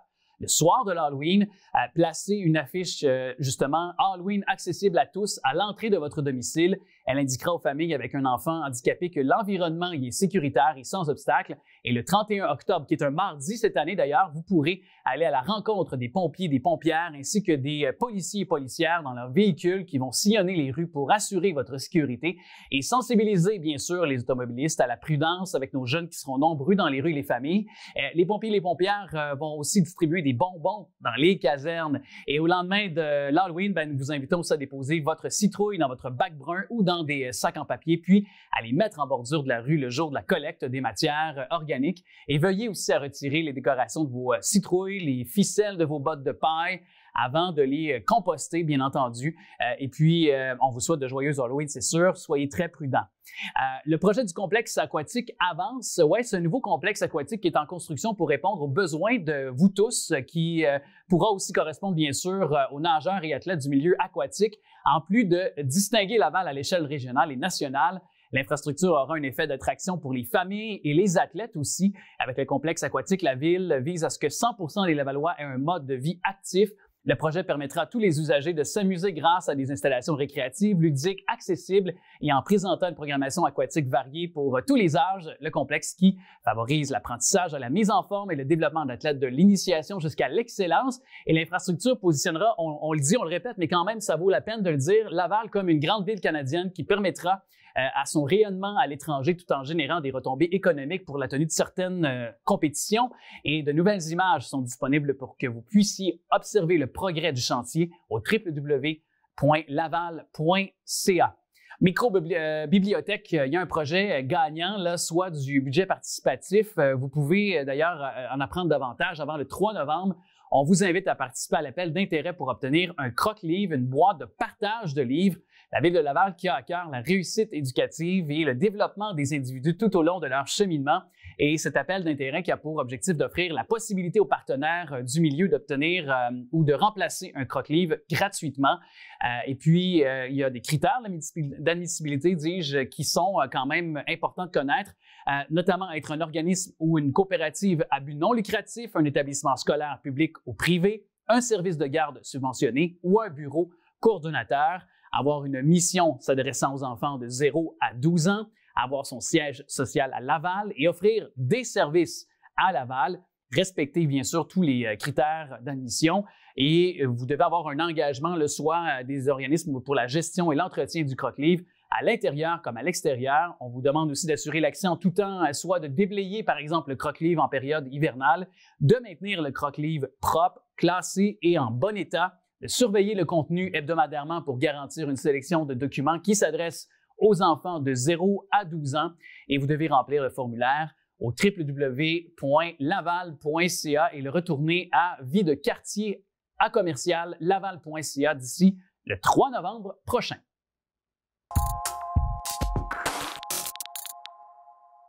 Elle est coach en gestion, certification et stratégie d'affaires. Karine Roy qui est avec nous. Salut! Allô, Alex? Merci d'être là encore et tu nous amènes dans le domaine de la gestion d'une équipe pour le faire d'une manière efficiente. Quelles sont les bonnes pratiques d'emblée? Bien, moi, j'ai envie de dire d'emblée, c'est la communication. S'il n'y a pas de lien, on travaille pas avec des robots, on travaille avec des humains. Oui. Donc, il faut qu'il y ait un lien, une communication. C'est, selon moi, la clé d'une bonne gestion d'équipe. C'est la clé pour développer une confiance, développer une synergie? Oui. Puis la communication, ça peut aussi passer par l'écoute, parce que c'est pas juste d'avoir... oui, on veut développer une relation de confiance, mais on veut être capable d'être attentif, d'être à l'écoute, de voir aussi ce qui se joue, d'être capable de prendre le pouls aussi, tu sais, quand on est un leader, puis qu'on gère une équipe, d'être capable de lire entre les lignes, de lire les non-dits, de qu'est-ce qui est en train de se jouer sur le plancher, sur le terrain, par exemple. Ouais. Est-ce que ça, c'est de le faire aussi un peu en amont? Je m'explique. Est-ce que c'est pour, en tant que gestionnaire, par exemple, de choisir les bonnes personnes aussi? Parce que c'est d'avoir un flair pour muter dans un groupe de travail les bonnes personnes, aussi dans les bonnes chaises. Je vais faire comme Martin Saint-Louis, mais donc dans les bonnes chaises aux bonnes places, au bon moment aussi. C'est toujours plusieurs circonstances. Absolument. Puis c'est vraiment important d'avoir la bonne personne à la bonne place. Tu peux avoir une très, très bonne personne, c'est peut-être juste pas le meilleur endroit pour cette personne-là où elle est rendue actuellement dans son cheminement. Puis le leader a aussi un rôle à jouer pour soutenir l'intégration de cette personne-là, pour soutenir son accompagnement. Puis pour être capable de donner de la rétroaction aussi. Oui. Puis parfois, j'imagine, c'est aussi de garder motiver les troupes aussi, là. Oui. Mais puis comment on fait ça, justement? Je pense que ça dépend vraiment des milieux, des gestionnaires, des environnements. Mais c'est sûr qu'il faut être à l'écoute de ce qui se passe, de ce qui se vit. Puis un employé démotivé va avoir beaucoup d'effets, beaucoup d'impact sur une entreprise ou sur une organisation parce qu'il n'est pas engagé, il n'est pas là, il n'est pas présent. Donc, comment est-ce qu'on fait ça pour garder les gens motivés? Il y a tellement... je pense que dans un premier temps, c'est d'être présent, de s'impliquer si on a lieu de s'impliquer, d'être capable aussi de peut-être régler les problématiques parce que ça peut devenir des irritants hein, quand on a, je m'excuse l'expression, mais on a une pomme pourrite dans un panier. Si on prend pas soin de cette pomme pourrite-là, ben ça va pourrir tout autour. Donc ça démotive aussi les gens. Ben c'est ça. Donc c'est aussi fondamentalement, j'imagine d'engager les gens qui se sentent engagés, mais il faut aussi qu'ils se sentent responsables aussi. Il faut les responsabiliser aussi. Moi, je pense dans tout emploi, le leader a la responsabilité de responsabiliser ses employés et aussi la reconnaissance. Parce que la reconnaissance, c'est motivant. Ça donne le goût. OK, on voit ce que je fais, on apprécie ce que je fais. Puis la petite tape dans le dos, là, comme on dit une fois de temps en temps, ça fait du bien. Oui, c'est ça. Et montrer l'exemple. En tant que gestionnaire, il y en a combien de gestionnaires que j'ai connus qui ne montraient pas nécessairement l'exemple, qui nous disaient une chose d'un côté, mais qui... faut que les babines suivent les bottines. C'est ça, la fameuse expression consacrée, mais qui... c'est pas toujours le cas. Non, c'est pas toujours le cas. Puis ça, selon moi, un gestionnaire qui un peu comme nos parents, là, fais ce que je te dis de faire, mais fais pas ce que je fais, ben ça l'enlève une notion de crédibilité. Puis ça impacte la confiance aussi. Parce que ça fait juste partir la machine à rumeurs de c'est ça, il nous dit de faire ça, mais il fait pas lui-même. Mais est-ce que c'est aussi, en tant que gestionnaire, d'avoir des attentes réalistes aussi envers notre groupe de travail aussi, de rester, tu sais, tantôt tu parlais de rester près d'eux, de rester en contact, d'être impliqué auprès des employés, en échange aussi de pas non plus leur donner une surcharge de travail, de rester réaliste aussi en termes peut-être d'efficacité dans le quotidien, là, j'ose dire. Ça, c'est le défi des leaders. Ça dépend aussi de la fonction de gestion que tu occupes, mais souvent, tu es le beurre de pinot entre les deux tranches de pain. Donc, il y a des grandes attentes, des grandes commandes qui peuvent venir d'en haut, puis il y a une réalité terrain qui a des gros écarts entre les deux. Donc, comment est-ce qu'on trouve l'équilibre, peut-être? L'équilibre, le sweet spot entre les deux. Puis c'est aussi, quelque part, c'est de travailler avec des objectifs. Là, on va travailler en équipe, on va donner des objectifs, puis, je veux dire, l'impossible nul n'est tenu, mais il faut au moins qu'il y ait une progression, qu'on puisse démontrer qu'il y a un travail qui a été fait. On a travaillé en harmonie, tout le monde ensemble, on a donné le meilleur de nous-mêmes, puis peut-être, effectivement, l'objectif avait pu être trop grand dès le départ. Puis des fois, en équipe, on peut faire beaucoup de petits miracles aussi, c'est surprenant. Et peut-être, sporadiquement, est-ce que c'est de faire un bilan de mi-parcours? Si on fait justement son travail sur il y a certains travails, par exemple, c'est des programmes trimestriels ou dans certaines entreprises. Alors, évidemment, ça dépend toujours, mais est-ce que c'est de faire à mi-parcours un genre de petit bilan? On en est où? Est-ce qu'on va se rendre à terme? Est-ce qu'on va se rendre au bout de la route tous en même temps? Est-ce que c'est de faire ça aussi un peu? Ça, c'est comme des principes de gestion de projet où il y a toujours des bilans, des rapports d'étapes qui vont être faits. Mais c'est aussi vrai dans la gestion d'une ressource ou d'un employé où ce que tu devrais avoir au moins une fois par année une appréciation du rendement. Puis, en fait, on devrait régulièrement donner une appréciation du rendement et pas quand ça va mal, mais au contraire, quand ça va bien. C'est ça. Fameuse rencontre là où on est réévalué. Tu sais, quand on est évalué, le salaire ou pas, là, si on mérite notre... Sauf si c'est dans la fonction publique. Oui, c'est ça. Et c'est pour ça que je suis pas là-dedans. Mais je ne fais pas aussi riche, mais bon, c'est pas grave. J'aime ce que je fais. C'est ça en échange. Salutations. Mais ça, c'est clairement... Et ça peut être de tout horizon. Mais est-ce que la formation aussi pour un gestionnaire veut pas pour rester... en tout temps, par une firme de ressources humaines, par du coaching par des exactement, un conseiller, ça peut demeurer ça aussi une belle alternative quand on voit qu'on stagne au niveau de l'entreprise, puis que justement, je pense qu'un gestionnaire, tout bon gestionnaire va se rendre compte à un moment donné que son groupe de travail, pas nécessairement lorsque chacun, l'un et l'autre, va venir se plaindre d'un autre collègue ou de situations qui peuvent se reproduire à un moment donné, c'est aussi s'ouvrir et de peut-être entrer une ressource pour revenir nécessairement apporter un peu un soutien, là. Oui, mais ça dépend toujours de l'enjeu et des défis qui est vécu. Je pense que c'est une responsabilité partagée dans le sens que c'est pas juste le gestionnaire qui doit tout porter sur ses épaules non plus. Aussi. Puis pour l'avoir vécu pendant longtemps, où ce que les gens ils peuvent venir puis vider leur sac dans ton bureau, que le problème c'est parfait, qu'est-ce que tu proposes comme solution? Parce que tu sais, j'ai pas à prendre toutes vos responsabilités. Non. Je peux soutenir la démarche pour régler des problématiques, mais je suis pas 100% responsable. C'est vrai. Mais moi, ce que j'aime, en tout cas, évidemment, d'un autre employeur que j'ai, souvent, c'est de finir avec une question. On me donne pas une réponse, on me donne une question, puis on me laisse trouver la réponse. Exactement. Parce qu'on me fait confiance. Oui. Alors, Puis chacun a sa réponse aussi. Parce que les solutions, on a tous les solutions. Aussi. Très éclairant. Et merci beaucoup d'être venu nous en parler. Évidemment, on se revoit sporadiquement comme ça avec tout l'automne, une collaboration. Je rappelle Karine Roy, qui est donc coach en gestion et stratégie d'affaires. C'est un plaisir. Merci, Alex. Bonjour. Aujourd'hui, j'ai invité Simon Lebel, courtier hypothécaire, pour venir vous parler de sujets vraiment importants. Un sujet qui peut des fois donner mal au cœur, mais qui peut nous faire sauver beaucoup d'argent quand on comprend bien. On va parler des hypothèques.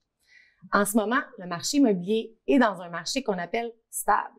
Donc, on a autant de maisons que d'acheteurs qui cherchent. On est capable de faire des belles transactions. Mais on sait aussi que les taux d'intérêt ont augmenté et augmentent encore. Donc, ceux qui se disent, j'aimerais ça acheter, mais ça va me coûter trop cher, qu'est-ce qu'ils peuvent faire sinon? Salut Myriam. Écoute, il y a plein d'outils qui existent là, pour les acheteurs, les vendeurs. Il y en a deux gros qu'on voulait se parler aujourd'hui, qui est important. C'est premièrement pour les vendeurs. On peut appeler ça l'hypothèque mobile. Une hypothèque mobile? Oui. Plusieurs banques ont ces produits-là. Ils ont certains noms différents des fois.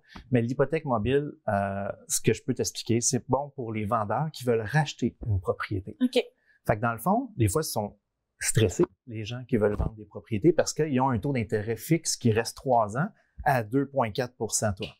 Puis là, ils savent très bien que s'ils vont acheter, le nouveau taux d'intérêt est environ sur un 3 ans à 6,4. Fixe. On est ailleurs. Là. C'est ça. Fait que ça peut augmenter énormément les paiements pour juste vouloir déménager. Fait que ça peut les stopper. Fait que toi, tu le vois dans ton milieu. Là. Beaucoup. Mais ils ont toujours le droit, pas toujours, mais dans certains cadres, ils ont le droit d'utiliser l'hypothèque mobile. OK. Qui est de, tu sais, fais-toi une image, là. Mettons que tu vends ta maison pour en acheter une autre, tu déménages tes boîtes, tes meubles, c'est la même affaire, tu déménages ton hypothèque. OK. C'est ta nouvelle maison. J'aime ça. Fait que tu transfères l'hypothèque existante, exemple, puis tu restes un 200 000 d'hypothèque, 3 ans, 2,4 le 200 000, on va le récupérer sur la nouvelle maison à 2,4 sur le 3 ans qui reste. OK. Évidemment, s'il y a un surplus à financer parce que la nouvelle propriété coûte plus cher, parce qu'on se grossit, on veut plus de chambres, une piscine creusée, le 100 000 supplémentaire, par exemple, va être au taux du jour. OK. Mais tu gardes le 2,4 sur le gros montant du 200 000. Ça, c'est important. Et ils n'ont pas de pénalité. En plus. En plus. Donc, il se fait rembourser sa pénalité. Il garde son avantage du taux d'intérêt plus bas que le taux du jour. OK. Fait que là, il y aurait comme une partie d'hypothèque à taux plus bas. Puis, si on a besoin de plus, le plus serait plus haut. Oui, au taux du jour. OK. Comme s'il n'y aurait pas eu ce projet-là, s'il aurait acheté sa première maison, tu pars avec le taux du jour. Donc oui, le surplus est en taux du jour, mais c'est très avantageux. On peut même calculer des fois la moyenne, le taux pondéré qu'on appelle. Et puis là, c'est là qu'on voit que c'est vraiment plus bas. OK. Puis, tu sais, est-ce qu'on parle de quelques dollars d'économie ou quelques milliers? Tout se joue avec le taux d'intérêt et le montant qu'on peut transférer, le nombre d'années aussi. Fait que c'est très avantageux, surtout si on peut parler exemple d'un 2,40 encore, on a une différence de 4 4 c'est énorme. OK. Fait que si je comprends bien, les gens en ce moment qui ont encore une hypothèque à bon taux, qui voudraient déménager dans plus grand ou plus petit, pourraient être vraiment avantagés, là. Attention.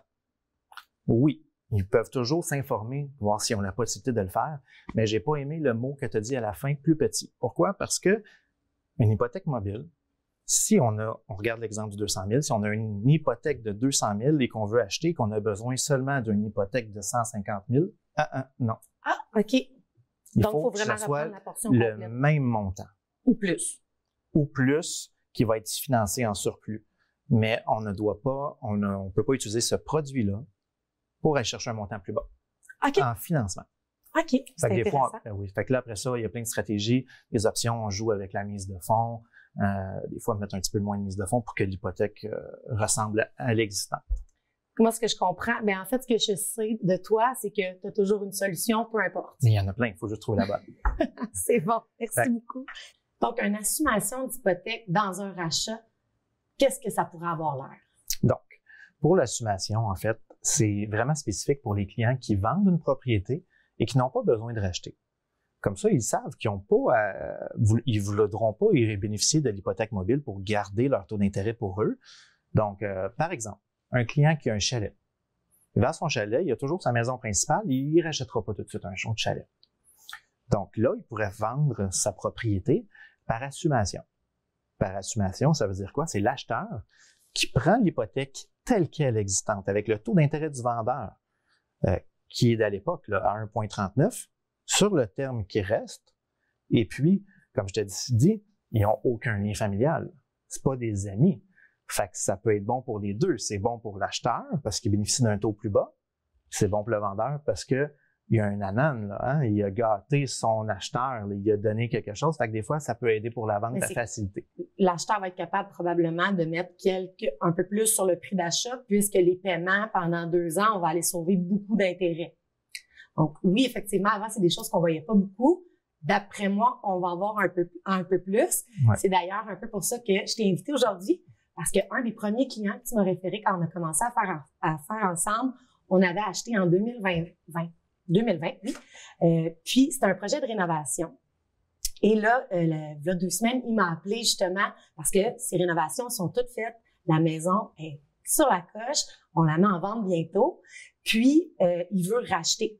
Fait que là, c'est ce qu'on fait avec lui, dans le fond, là. De reprendre son hypothèque de 2020 à un bon taux. Fait qu'il peut se permettre un beaucoup plus gros achat maintenant. Ben oui. Parce que je suis fier de moi, j'ai quand même bien conseillé de prendre un 5 ans fixe à l'époque. Fait que oui, il va pouvoir garder son même taux d'intérêt. Le surplus va être financé avec le taux du jour, mais tu sais, le surplus va être beaucoup plus bas que l'hypothèque restante. Donc, il va garder son avantage, absolument. Ben oui, c'est vrai, il reste en fait 2 ans à ce taux-là. Puis, tu sais, les gens, en ce moment, ils se demandent souvent, là, est-ce que je prends 1 an, 3 ans, 5 ans? Tu dis qu'à l'époque, en 2020, tu conseillais 5 ans. Aujourd'hui, est-ce que tu conseilles encore 5 ans? Ça dépend. Ça dépend pour qui, ça dépend quand, pour quel projet. Chaque situation est différente. C'est sûr qu'on conseille de moins en moins du long terme ou du variable, mais ça dépend. Ça dépend toujours de qui est devant toi, son goût au risque, sa capacité à avoir le risque dans sa vie, parce que ça peut être stressant des fois de voir ses paiements monter. Tout à fait. Fait que dans le fond, ce que je comprends, c'est que quelqu'un qui serait capable de planifier une augmentation de paiement, on y mettrait un terme moins long. Puis quelqu'un qui c'est vraiment, si son paiement il change de 100 $, c'est tellement stressant qu'on lui dirait, ben regarde, même si les taux descendent éventuellement, on va le mettre plus long parce que pendant toute cette période-là, tu n'auras pas le stress de savoir si ça bouge ou pas. Ouais. Ben, ta question est bonne, puis ce que tu dis, c'est bon, mais il y a beaucoup de facteurs. Tu sais, il y a beaucoup de facteurs au niveau, est-ce que l'emploi des clients va changer, le salaire va augmenter dans les prochaines années, le marché du taux d'intérêt est rendu où? On est où dans la courbe présentement? C'est ce que les analystes présentement ont de la misère à déterminer, c'est que le marché immobilier, oui, mais le marché monétaire est en changement.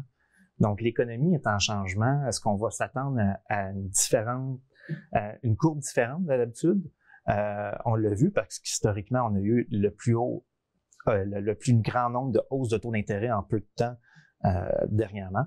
Hein, on parle de plus que 10 hausses de taux d'intérêt. On a monté le taux directeur là, du gouvernement du Canada de 4,75 depuis mars 2021. Oui, effectivement. Malheureusement, on n'a pas plus de temps pour en discuter. Donc, si jamais les gens ont des questions, ils veulent voir les solutions qui s'appliquent à eux selon leur situation, vous pouvez contacter Simon au numéro qui va apparaître en bas de l'écran. Il va être là pour répondre à vos questions. Puis d'après moi, on va être obligé de te réinviter. Merci, Myriam. Bonne journée. La superstar américaine de la pop, Nicolas Vincent Poirier, salut. Salut, Alex. Taylor Swift, hey, es-tu étonné? Absolument pas. Moi non plus. C'est elle qui a engrangé le plus de dollars au box-office lors de la dernière semaine, son premier week-end d'exploitation, 96 millions de dollars, l'équivalent de 131 millions de dollars canadiens. C'est sûr. Écoute, impressionnant. Oui, et d'ailleurs, il n'y a personne, il n'y a aucun film qui fait compétition dans sa catégorie, quoique bon, c'est un spectacle, mais quand même, ces temps-ci, on est beaucoup plus dans les drames, les films d'horreur. On est hors saison un peu. C'est aussi, ça, on est hors saison. Mettons que le film, c'est pas ce film-là, mettons ce concert-là aurait été projeté au cinéma au mois de décembre. OK, là, il aurait fait compétition avec d'autres choses parce que, bon, c'est des trucs très familiales qui se passent au mois de décembre. Taylor Swift aurait eu un petit peu de misère au box-office. Là, c'est un Persuadé qu'elle temps aurait quand parfait. même fait imprimer sa banque. Elle aurait regardé sa banque quand même, je pense. Oui, mais c'est je sûr. suis d'accord, c'est sûr. probablement qu'elle aurait peut-être fait moins. Mais en tout cas, critique de Taylor Swift, tu iras voir le show. Oui, tu m'en oui, reparleras. Promis. Ça t'intéresse. Non, mais elle est venue hanter certains films. C'est le cas de le dire pour vrai parce qu'elle a délogé des films comme Décadence ou bien aussi L'Exorciste qui avait été quand même avec de bons départs lors de leur week-end Tout à de fait. sortie. Mais en même temps, on prend L'Exorciste, bon, qui est à ça, je pense, deuxième fin de semaine de sortie. Bon, le film est il est pas très bien reçu au niveau des critiques. Le public, bon, c'est très mitigé, disons. Donc, que Taylor Swift arrive comme ça, c'est quelque chose c'est rafraîchissant comparé à ce qu'il y a déjà et Décadence. Ça fait déjà un certain temps qu'il est au box-office, donc c'est un peu normal que Taylor Swift prenne le dessus au box-office. Dans 2 semaines, par contre, je suis pas sûr. Ça, on pourra d'ailleurs même s'en reparler pour évaluer le box-office, mais chose certaine, un petit 20$, ça vous permet d'éviter un 2000$ ou un 600$ pour des billets. C'est le prix moyen, 600$ à la porte d'entrée. Je vous dis ça comme ça. Des fois, ça fait sauver et ça t'évite aussi la run que ça te prend à Toronto pour aller, bien sûr, payer l'hôtel et compagnie. Voilà, ça c'est réglé. Je voulais l'aborder quand même avec toi parce que c'est quand même un phénomène pour les Swifties. C'est le nom des fans de Taylor Swift. Toi, tu voulais faire ton top de films d'horreur en prévision d'Halloween. Ben c'est ça, écoute, c'est l'Halloween bientôt et des films d'horreur depuis, bon, les quelques dernières années, il y a quelque chose de très rafraîchissant dans les films d'horreur. Ah oui? Des concepts... La veine du coup, parce qu'il y a beaucoup de sang, donc c'est ça qui est rafraîchissant, oui? Ben, c'est les concepts derrière ça. C'est que on a essayé pendant trop longtemps de juste faire des reboots ou recommencer, bon, dans le style qui a déjà été fait. Et maintenant, je prends la dernière année. OK, c'est bientôt l'Halloween. On peut se permettre des soirées de films d'horreur. Et moi, c'est ce que j'adore, des bonnes soirées de films d'horreur. Oui, et donc, vas-y, tu sais que si j'ai un fou rire, je serais plus capable, fait que je te laisse continuer. C'est bon. Alors, Smile, c'est le cas de dire sourire. Smile, c'est un film qui est sorti au cinéma l'année passée. Et ça m'a tellement surpris. Le concept de ça, c'est quand même assez simple. C'est une entité qui prend en partie possession de nous, qui nous rend fous et qui va nous amener, bon, jusqu'à nous tuer. Et lorsqu'on se tue, parce qu'on est possédé par cette entité-là, la personne qui nous voit, elle nous voit faire un énorme sourire. De là, le titre du film, Smile. Exactement. Et ce sourire-là, Alex, c'est... Est-ce qu'on fait des clins d'œil aussi? Non, juste le sourire. OK, juste le sourire, OK. Et si on voit le sourire, c'est ce qui propage l'espèce d'entité négative dans l'autre personne, et l'autre personne va subir le même sort que la personne qui vient de décéder. Et c'est une entité qui se promène à travers les gens comme ça. Et c'est l'histoire d'une femme, justement, qui commence à se faire posséder par cette entité-là. Et je n'en dévoile pas plus. Écoute, c'est un concept que je trouve très intéressant parce que, bon, des trucs de possession, des trucs comme l'exorcisme. Ça fonctionne toujours. Oui, ça fonctionne toujours, mais il y en a tellement. C'est avec Russell Crowe, l'exorcisme du pape et tout ça qui est sorti il y a quelques mois de ça. Regarde, il y en a à la tonne, mais quelque chose comme ça, disons, je trouve, c'est rafraîchissant, disons-le, dans le ça amène un nouveau souffle exactement. à ce genre de film-là. Et ce qui est intéressant, c'est que le réalisateur, qui est aussi le scénariste, lui, c'est un court-métrage qu'il a fait en 2020. Et tout à coup, ben là, les studios ont vu ça, puis OK, go, on te donne le go pour faire le long-métrage. Et d'ailleurs, le long-métrage, ce film-là, à la base, était censé sortir directement en streaming. Parce que bon, vidéo sur demande avec un petit budget de 17 millions, c'est beaucoup pour ici, mais c'est très petit pour les Américains. Et ce qui s'est passé, c'est que pendant les tests, les présentations tests auprès du public, mais le film a tellement été bien reçu, on a décidé de l'amener au cinéma. Et 17 millions de budget, le box-office à travers le monde, c'est 217 millions. Donc, c'est un très bon C'est une réussite pour un film d'horreur. C'est une très grande réussite. Moi, j'espère qu'il va avoir une suite parce que c'est un concept que j'aime beaucoup. Et ce qui est drôle, c'est dans le marketing l'année passée, dans des matchs, je pense, de baseball, il y a des comédiens qui ont été engagés pour juste se tenir dans la foule et avoir cette espèce de sourire-là absolument exagéré, comme dans le film. Et les gens, les producteurs disaient justement, pendant que le film était en train de se faire, il faudrait que le sourire soit fait peut-être en CGI pour l'exagérer. Ouais. Et finalement, le réalisateur a dit non du tout, on veut quelque chose de naturel. Et justement, c'est ce look-là naturel qui fait encore plus peur. Donc, c'est un film vraiment que je conseille à tout le monde. Ben, peut-être pas aux enfants, là, on s'entend. Oui, on se comprend. On se comprend. Fait que c'est comme Dominique Ducharme, l'ancien entraîneur du Canadien qui souriait jamais. T'avais l'impression que c'était un psycho killer. Enfin, à chaque point de presse qu'il faisait. Fait que des fois, dans sa manière de sourire. Fait que j'ai l'impression que c'est, comme tu dis, c'est ça qui fait peur. C'est sûrement. Mais je sais pas de qui tu parles, Alex. J'écoute pas du tout le hockey. Ben, de toute façon, c'est même plus le coach du Canadien. C'est pas grave. Ma référence, c'était peut-être pas la meilleure. Patrick Roy, il est encore le goaler? Patrick Roy, il est encore le goaler. Il est encore le goaler des Canadiens? Il y a le numéro 36. OK, parfait. Oui, c'est ça. C'est bon. Et là, Reinfeld, qui est un autre, d'ailleurs, film que tu nous présentes. Parle-moi de ça parce que, d'ailleurs, budget de 65 millions, mais peu de récolte au box-office, par exemple. Ça a été un flop incroyable. 65 millions mais de budget. Mais tu nous soumets quand même. 26 millions au box-office. Écoute, ça n'a pas fonctionné, mais le film est intéressant. Et c'est un film qui va refaire son argent avec le temps en location, je suis persuadé. Et c'est avec Nicholas Hoult qui interprète le rôle de Reinfeld, qui est dans le fond le serviteur de Dracula. Et Dracula est interprété par Nicolas Cage, qui est excellent dans son film. Nicolas Cage, là, même ses mauvais films sont bons. Oui, parce que on va expliquer, là, il y a le fou rire sur le plateau, c'est que Nicolas étant quelqu'un qui est très sarcastique dans la vie, et vous l'avez peut-être remarqué à travers les saisons, et Nicolas est un amateur de Nicolas Cage, mais il est environ le seul que je connais qui trippe sur Nicolas Cage, qui trouve qu'il est excellent acteur, alors ça me fait rire à chaque fois. Écoute, je suis le seul qui a des bons goûts, qu'est-ce que tu veux? C'est ça. Et donc, est-ce que Nicolas Cage est à la hauteur de son talent dans ce film-là? Écoute, il est excellent dans ce film-là. Est-ce que c'est un film qu'on va se rappeler dans 10 ans d'ici? Absolument pas. On va l'oublier. Mais pour l'instant, c'est un film qui date, le film est sorti au mois d'avril. Et j'ai trouvé ça drôle. Oui, il y a du gore.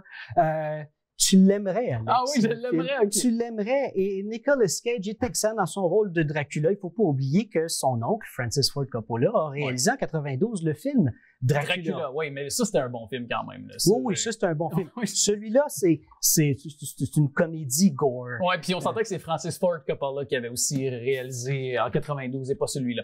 Alors, non, du tout. Mais quand même, c'est un concept, l'histoire de Robert Kirkman. Et qui est-il? Eh bien, c'est celui qui a créé la bande dessinée de Walking Dead, la série très populaire. Mais avant, c'était une bande dessinée du même nom. C'est lui qui l'a créé, tout comme la bande dessinée Invincible en 2003. Et maintenant, il y a Amazon Prime qui a créé le dessin animé, la série animée Invincible, qui est des super-héros violents avec du sang. En tout cas, tout ce que j'aime, puis en plus, c'est drôle. Hey, tu dois donner le goût aux gens qui écoutent vraiment de regarder ces films-là. Incroyable. Oui. Et là, on a encore un peu de temps. Je vais sauter sur Hellraiser. Est-ce que tu préfères Hellraiser ou Talk to Me de nous parler? Je te laisse choisir entre les deux parce qu'on n'aura pas le temps de parler des deux films. Écoute, Hellraiser, ça m'a agréablement surpris parce que celui-là, il est sorti l'année passée en 2022 et c'est un reboot.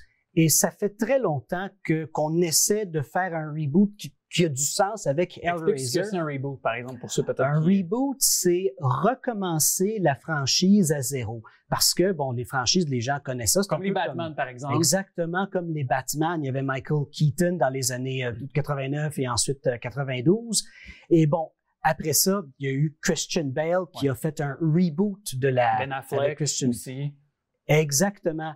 Et dans ce cas-ci, ça fait longtemps, parce que Hellraiser, c'est une franchise qui fonctionne bien quand même. Ça fait longtemps qu'on essayait de faire quelque chose. Il y en a eu beaucoup de films comme ça, des reboots, mais ça n'a jamais bien marché. C'était pas des bons films. Et dans ce cas-ci, j'ai été agréablement surpris. Pinhead est interprété par Jamie Clayton, une très bonne actrice. Elle est excellente dans son rôle pour le rôle de Pinhead. Techniquement, c'est pas son vrai nom, mais c'est comme ça que tout le monde appelle le personnage avec des clous partout sur la tête. Et ce qui est venu me chercher, ce que j'ai adoré là-dedans, c'est, faut pas oublier, c'est une espèce de cube casse-tête. Et une fois qu'on a découvert une combinaison, ça ouvre la porte à un autre monde qui ressemble à l'enfer avec des démons. Et bon, on se fait torturer et la vie est belle. En gros, c'est une façon à résumer. C'est ça. En gros, c'est ça. Et ce que j'ai aimé dans ce film-là, sans en dévoiler trop, c'est à quel point, peu importe ceux qui essaient ceux qui trouvent la combinaison du cube, ouais, c'est ça. Peu importe ce qu'ils désirent, ça finit toujours en catastrophe. Donc, toucher à ce cube-là, c'est vraiment la pire chose au monde. Et vraiment, c'est ce que je l'avais compris à travers des autres films, évidemment. Mais là, c'est une meilleure démonstration. Quelque chose de plus que je peux pas dévoiler, là. Mais je le conseille à tout le monde qui ont aimé la franchise Hellraiser. C'est sûr que si vous avez jamais regardé de film d'horreur ou tu sais, c'est pas votre tasse de thé, commencez pas par Hellraiser. Allez-y lentement, peut-être avec Renfield, suivi de Smile. Après ça, vous allez être prêt pour Hellraiser. Et il nous reste un peu de temps, mais on va déjà mettre la table sur ce qu'on va aborder ensemble la semaine prochaine parce que c'est un peu la saison des Oscars qui va se mettre en branle, toujours à la fin octobre, puis jusqu'à la fin décembre. C'est là que les gros films sur lesquels on mise beaucoup chez les producteurs hollywoodiens, les acteurs et tout ça, qui sont mis en vitrine dans ces films-là. C'est le cas, entre autres, avec Martin Scorsese, qui est probablement, depuis une quarantaine d'années, un des meilleurs cinéastes avec les Spielberg, puis avec beaucoup d'autres auxquels on a en tête, mais quand même, il arrive en tête de liste. Et puis ce film qui s'appelle Killers of the Flower Moon, ou si vous préférez la note américaine en version française, mais en vedette, Robert De Niro, Brendan Fraser et aussi notamment là, Leonardo DiCaprio. On en dit beaucoup de bien. Je sais pas à quoi tu t'attends. Évidemment, tu vas le voir. On y reviendra avec ta critique, tes observations, mais je pense qu'on est d'accord sur le fait qu'il va être sollicité pour les Oscars. Il va être du moins très regardé de près. Il va être, ça veut dire regardé de près. Martin Scorsese, avec tout le travail qu'il a déjà fait, il n'y a plus besoin de travailler. Il est multimillionnaire, sa réputation est faite, on va se souvenir de lui dans 200 ans d'ici. Donc, il n'y a pas besoin de faire d'autres films. Et le fait, d'avoir choisi ce film-là, tout comme The Irishman, il y a quelques années sur Netflix, à un moment donné, c'est se rendu à un certain moment dans la carrière des réalisateurs et des acteurs aussi, c'est choisir des projets coup de cœur. Et je pense que Martin Scorsese, il est rendu là, puis avec la notoriété qu'il a, il doit avoir presque carte blanche, je te dirais, quand c'est le temps de réaliser un film. Donc, je suis persuadé que tous ceux qui ont aimé, la filmographie de Martin Scorsese vont adorer ce film-là. Pour l'instant, je ne l'ai pas vu, mais j'ai tellement hâte de le voir. C'est un livre, c'est un film dont on a adapté d'un livre et ça porte sur le monde autochtone. On le sait que la cause autochtone est revenue aussi. Alors, il y a un côté politique à ça. On sait que les Oscars aiment ça. Puis évidemment, nonobstant le fait que les Autochtones ont eu maille à partir, puis ont droit de regard sur le film aussi, ont été consultés. Alors, c'est intéressant de mettre ça aussi en perspective. J'ai hâte de voir aussi le film Maestro avec Bradley Cooper. Ce sera également un des films à surveiller cet automne. On y reviendra. Merci beaucoup à toi, Nicolas. Merci, Alex. Si vous voulez rattraper et revoir nos émissions, nos chroniques, nos entrevues, c'est possible de le faire sur YouTube. Vous pouvez aussi acheminer vos questions, des suggestions de commentaires, des intervenants que vous aimeriez qu'on aborde, qu'on rencontre à cette émission. C'est possible de le faire également. On aime ça vous lire sur notre page Facebook, tvrl.ca, aussi autre lieu pour nous visiter. Et également, continuez de nous appuyer. C'est possible de le faire avec notre bingo tous les dimanches 9h30. C'est à gagner cette semaine 3 500 $, dont 2 300 $ pour la carte pleine. Et je prends encore quelques instants pour remercier les artisans de cette émission, autant Jacques, Alain, Manon, aussi à la recherche. Je veux saluer Lucette, Daniel, Yannick et aussi saluer un de ceux qui nous quitte et qui donc s'en va relever de nouveaux défis, mais je veux le remercier pour sa précieuse collaboration en tant qu'assistant, aussi aiguilleur, de même que monteur et caméraman. Je veux saluer le travail de Tommy et tu vas nous manquer vraiment, sincèrement. Alors moi, je vous dis à très bientôt, à la semaine prochaine. Hâte de vous retrouver avec une autre émission. Salut!